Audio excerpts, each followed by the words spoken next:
आनंदम program SPC government college Ajmer से doctor प्रकाश सिरवे, सह आचार्य अर्थशास्त्र का आप सभी को सादर नमस्कार। पहला सुख निरोगी काया, दूजा हो हाथ में माया, ऐसी कहावत है। लेकिन आज के आधुनिक भौतिकतावादी युग ने इस कहावत को पलट कर रख दिया है। आज व्यक्ति आधुनिकता की दौड़ में, या हम कहें भौतिकतावाद की दौड़ में दौड़ते दौड़ते कहीं अपने स्वास्थ्य को दूसरे पायदान पर और माया को प्रथम पायदान पर रख रहा है। अक्सर हम देखते हैं कि इस पूरी दुनिया में, चाहे हम केवल भारत की ही बात नहीं, हम मानवता की बात करते हैं, तो सभी मानव आज जिस दौड़ में दौड़ रहे हैं उसमें अपने स्वास्थ्य की अनदेखी करते जा रहे हैं। इसलिए आज हम योग व ध्यान का स्वस्थ जीवन के लिए महत्व पर चर्चा करेंगे।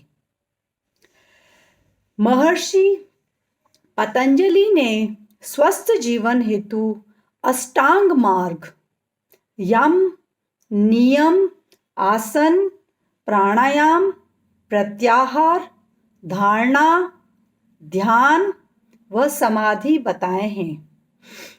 अक्सर हम देखते हैं कि हर मनुष्य किसी न किसी तनाव में जीता है। उसका यह तनाव उसके स्वास्थ्य के लिए हानिकारक या घातक है। अतः तनाव को कम करने के लिए प्रतिदिन योगा व ध्यान किया जाए तो इससे मन शांत, स्थिर व एकाग्र हो सकता है। जब शरीर व मन शांत व एकाग्र होंगे या स्थिर होंगे तो अपने आप ही आत्मविश्वास बढ़ता है और विपरीत परिस्थितियों को समझने में सहायता मिलती है। योग व ध्यान से मानव के दृष्टिकोण में बदलाव लाकर सकारात्मकता को भी बढ़ाया जा सकता है, जिससे मनुष्य, या हम विद्यार्थियों की बात करें तो वे भी अपने उद्देश्य में सफलता की ओर अग्रसर हो सकते हैं। विश्व को शहरीकरण के दौर में स्वस्थ रखने का रामबाण इलाज योग है। इसी की तर्ज पर 21 जून को विश्व योगा दिवस मनाया जाता है। सर्वप्रथम हम देखते हैं कि योग और ध्यान क्या है। योग मन का, चित्त का, वृत्तियों का अर्थात चंचलता का निरोध करना अर्थात उसे नियंत्रित करना योग है। योग के माध्यम से व्यक्ति अपने आप को स्थिर व शांत बनाए रख सकता है। ध्यान का मतलब मन का इतना एकाग्र हो जाना कि साधन का बाहरी जगत से संपर्क ही टूट जाए, वह अंतर्मुखी या आत्मलीन हो जाए। इस अवस्था को ध्यान से ही प्राप्त किया जा सकता है। इस प्रकार योग को कर्म सुकौशलम इस रूप में भी परिभाषित किया गया है, जिसका अर्थ है हम जो भी कार्य कर रहे हैं उसे पूरी तन्मयता, एकाग्रता व कुशलता से करें। ध्यान हमारे मन की वह अवस्था है जो जन्म से मृत्यु तक हमारे साथ होती है, परंतु समय के साथ आने वाली विपरीत परिस्थितियों के कारण बिखरती जाती है। जब ज़्यादा बिखरने लगती है तो उसे समेटने की आवश्यकता होती है, जो ध्यान के माध्यम से आसानी से समेटी जा सकती है। योग किसी धर्म से संबंधित नहीं है, बल्कि स्वयं ही एक धर्म है जिसे सभी को अपनाना चाहिए। मनुष्य जीवन का मुख्य ध्येय कर्म करना है। कर्म किस प्रकार से करना चाहिए, यह योग सिखाता है। योग हमें श्रेयस और प्रेयस के मध्य अंतर को भी बतलाता है। श्रेयस से तात्पर्य वास्तव में जो होना या करना चाहिए। प्रेयस से तात्पर्य जो हम अपने मन के कहने पर करना चाहते हैं। योग का प्रारंभ हम ओम के उच्चारण के साथ करते हैं। यह शब्द 3 अक्षरों से मिलकर बना है, अ, उ और म, जिसका अध्ययन किए बिना हम कभी अपने शैक्षणिक जीवन के पायदान भी नहीं चढ़ पाते।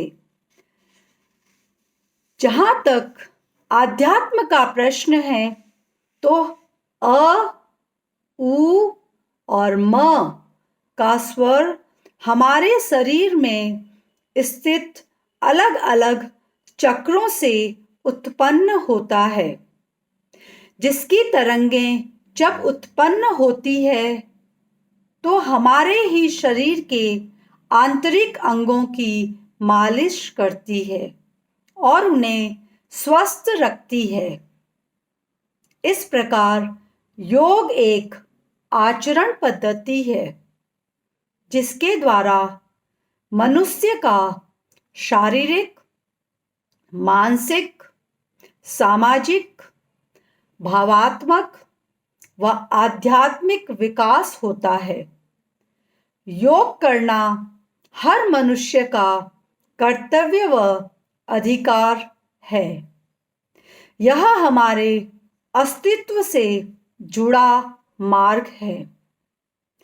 भारतीय धर्म व दर्शन में योग का अत्यधिक महत्व है। शारीरिक व मानसिक स्वास्थ्य के लिए योग की आवश्यकता व महत्व को प्राय सभी दर्शनों एवं भारतीय धार्मिक संप्रदायों ने एक मत व मुक्त कंठ से स्वीकार किया है। आधुनिक युग में योग का महत्व बढ़ गया है। इसके बढ़ने का कारण व्यस्तता और मन की व्यग्रता है। आधुनिक मनुष्य को आज योग की ज़्यादा आवश्यकता है, क्योंकि मन और शरीर अत्यधिक तनाव, प्रदूषण व भागम भाग के कारण रोगग्रस्त होता चला जा रहा है और इसे योग के माध्यम से ही स्वस्थ बनाया रखा जा सकता है। आधुनिक व्यथित मन व शरीर अपने केंद्र से भटक गया है। उसके अंतर्मुखी और बहिर्मुखी होने में संतुलन नहीं रहा। अधिकतर अति अंतर्मुखी या अति बहिर्मुखी जीवन जीने में ही आनंद लेते हैं।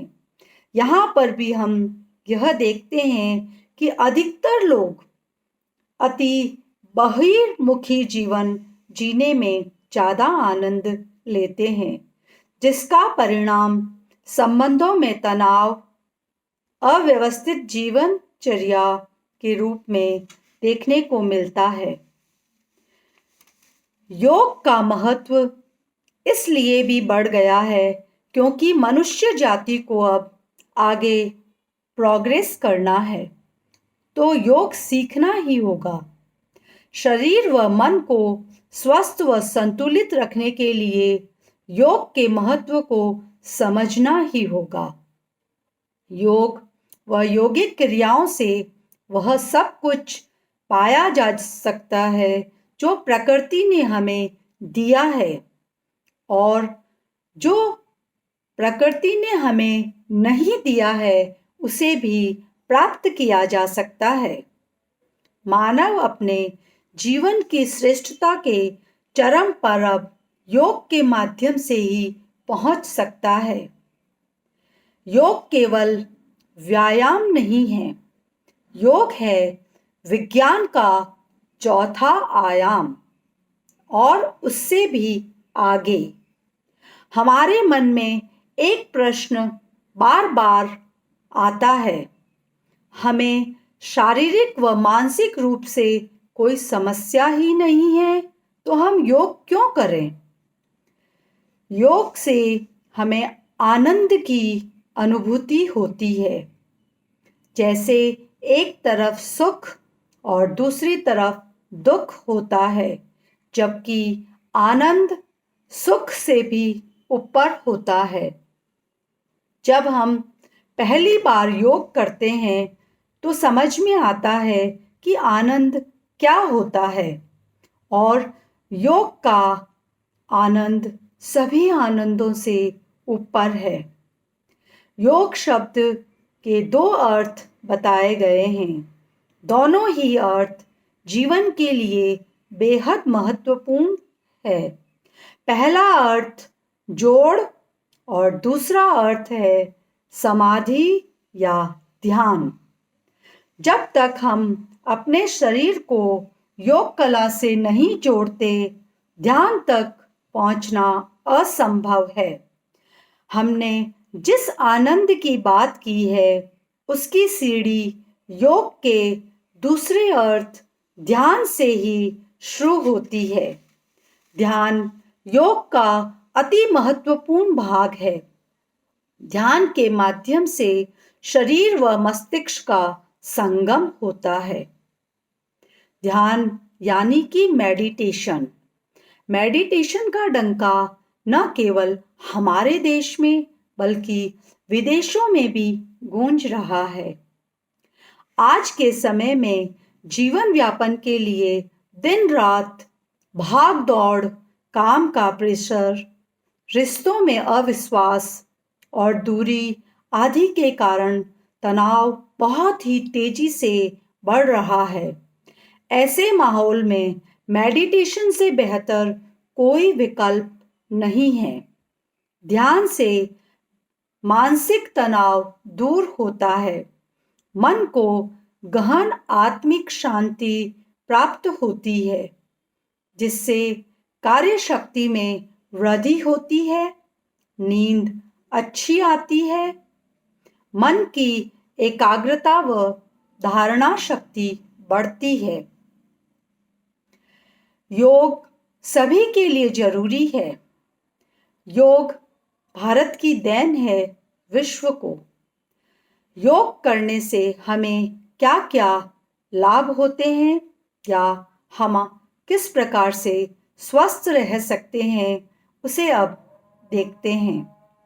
नियमित अभ्यास से न केवल सभी प्रकार की बीमारियां दूर होती है, बल्कि नियमित योग से शरीर मजबूत भी बनता है।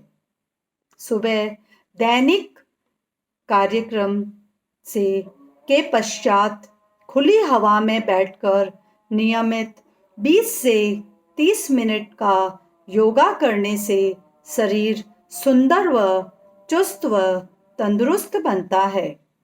योग से मन को शांति मिलती है, हृदय स्वस्थ रहता है, शरीर लचीला और मजबूत बनता है। आजकल जिम जाना एक फैशन सा हो गया है, जबकि जिम में मात्र एक अंग का ही व्यायाम किया जा सकता है एक समय में, जबकि योग से संपूर्ण अंगों, प्रत्यंगों, ग्रंथियों का व्यायाम किया जा सकता है। योग हमें तरोताजा व स्फूर्ति के साथ रखता है। नियमित योग से सोचने की क्षमता और सृजनात्मकता वाले हिस्सों में संतुलन बढ़ता है। इससे बुद्धि तेज और शार्प होती है। आत्मनियंत्रण की शक्ति का तेजी से विकास होता है। रोग प्रतिरोधक क्षमता बढ़ती है। तनाव तो दूर होता ही है, दर्द और मोटापे से भी राहत मिलती है। नियमित योग करने से पीठ, कमर, गर्दन, जोड़ों के दर्द की समस्या भी दूर होती है। योग से श्वास की गति पर नियंत्रण बढ़ता है और श्वास से संबंधित रोग जैसे दमा, एलर्जी, पुराना नजला, सर्दी जुकाम आदि से राहत मिलती है। और योग का एक अंग प्राणायाम बहुत ही फायदेमंद होता है इस संदर्भ में। नित्य योग से मधुमेह का लेवल भी घटता है, बैड कोलेस्ट्रॉल कम होता है, रक्त संचार बढ़ता है और शरीर में ऑक्सीजन व पोषक तत्वों का सहवन अच्छे से होता है। त्वचा व आंतरिक अंग स्वस्थ रहते हैं। नियमित योग करने से आलस, घबराहट, चक्कर आने जैसी समस्याओं से भी निजात मिलती है। योग व ध्यान को आध्यात्मिक एवं वैज्ञानिक दृष्टि से हमारे शरीर को स्वस्थ बनाए रखने के लिए अनिवार्य माना गया है। योग का अभ्यास हमारे मन को संयमी बनाता है। योगाभ्यास से दुबला पतला व्यक्ति भी ताकतवर और बलवान बन जाता है। योग हमें अनुशासन समझाता है। योग हमारे मन को स्वस्थ व मैच्योर बनाता है, हमें अंधकार से बचाता है। योग उनके लिए है जो अपना जीवन सच में स्वस्थ रखना चाहते हैं, जो शक्ति संपन्न होना चाहते हैं। योग उनके लिए है जो तन और मन को सदैव स्वस्थ और प्रसन्न रखना चाहते हैं। योग से शरीर, मन, चेतना और आत्मा को एकजुट करके संतुलन में लाया जा सकता है। रोजमर्रा की हमारी मांगों, समस्याओं और चिंता आदि को दूर करने में यह बहुत सहायक होता है। शरीर को ऐसे आसन या स्थिति में रखना जिसमें स्थिरता या सुख का अनुभव हो, वही योगासन है। मेरा आप सभी से करवृत अनुरोध है या दिल से निवेदन है कि आप योग व ध्यान को अपनी आदतों में शुमार कर लीजिए, तो आप सदैव स्वस्थ व प्रसन्न रहेंगे। अंत में मैं अपनी वाणी को विराम इन शब्दों के साथ दे रही हूँ। Best pranayama for fantastic life. Inhale the future without any expectation. Hold the present and exhale the past without regret. Thank you.